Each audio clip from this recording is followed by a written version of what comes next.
A breakthrough in the funding of Transport for London was announced on Friday when it agreed a new COVID bailout deal with the government. The latest deal gives TfL an additional £200 million and will run until June 24. The new deal also includes the potential for a longer-term capital investment settlement for TfL, the Department for Transport announced. But it could lead to more tube strikes as Mayor Sadiq Khan remains under government orders to reduce the costs of TfL's staff pension scheme. Mr. Khan said, "While I welcome and am relieved about this funding, once again the government has just provided a short-term funding deal that will only enable TfL to continue running transport services for a few more months." This agreement makes reference to future capital investment for TfL, but it's essential that this quickly turns into a concrete commitment from the government. The only way we will be able to avoid significant and damaging cuts to tube and bus services is if the government steps up and provides the longer-term capital funding TfL urgently needs. It is the fourth government bailout for TfL and takes the total amount of help to almost £5 billion, money that has effectively replaced income lost by TfL as a result of the collapse in travel during the pandemic. The DfT said the aim was to finalise a deal on TfL's capital funding, money for long-term investment projects such as new tube trains, signalling systems, new buses and road and bridge upgrades, before the current financial year ends at the end of March. However, this will be dependent on the Mayor and TfL's cooperation with the government, including providing sufficient information regarding its capital investment plans and meeting conditions set out in last June's settlement. Mr. Khan had already outlined plans to generate around £500 million a year by introducing a £2 a day clean air charge by May 2024 or expanding the ultra-low emission zone, ULEZ, from the suburbs to the Greater London boundary, or potentially doing both. He would then follow this by scrapping the ULEZ and congestion charge and replacing them with a London-wide system of road user charging by the end of the decade.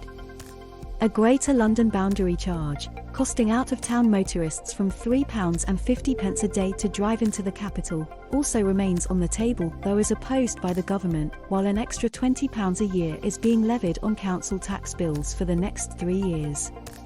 The DfT said the £200 million was on top of a pledge in last October's spending review to provide over £1 billion of capital investment every year.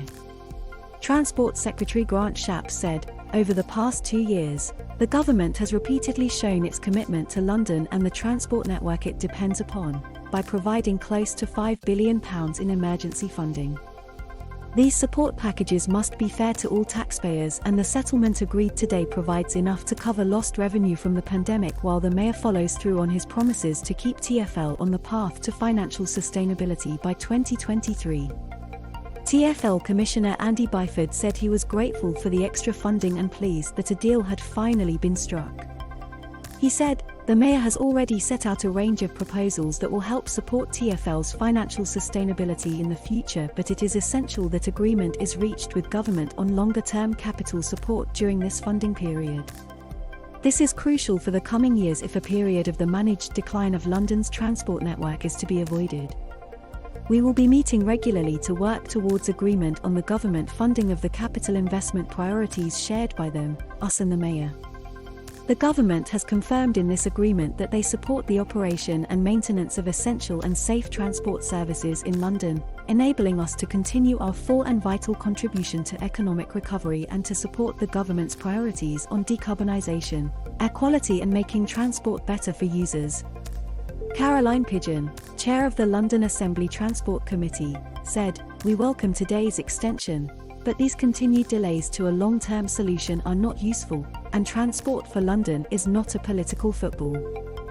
For the sake of TfL's capital and revenue, a permanent deal needs to be in place." Under the latest deal, Mr. Khan will put his options for raising extra cash out to consultation before the end of June. He will also outline options to save up to £400 million in the 2022-23 financial year, which appears to be less than the £730 million TfL feared it would have to cut by 2024-25. Mr. Khan is also required to make significant progress in moving TfL's pension funding into a financially sustainable position, which could mean more tube strikes. The RMT union has already confirmed 2 24-hour walkouts next week, on March the 1st and 3rd, in part because of the perceived threat to staff pensions, and more action could now follow. Prior to Friday's announcement, TfL's most recent deal had been first agreed in June last year. This was due to run out on December 11th, but was extended to February 4th, then February 18th and then to today, February 25th, allowing TfL a week to decide whether to accept its terms. Earlier this month, Mr. Byford revealed he had rejected a draft deal because it contained unacceptable conditions thought to relate to extra cuts that TfL would have to make in return for the cash. TfL was seeking more than £1 billion until April next year to keep tube and bus services running, by which time it is required to break even on a day-to-day basis, plus a longer-term capital funding. The June deal required Mr. Khan to increase tube and bus fares by 4.8%, with the new prices being introduced next Tuesday.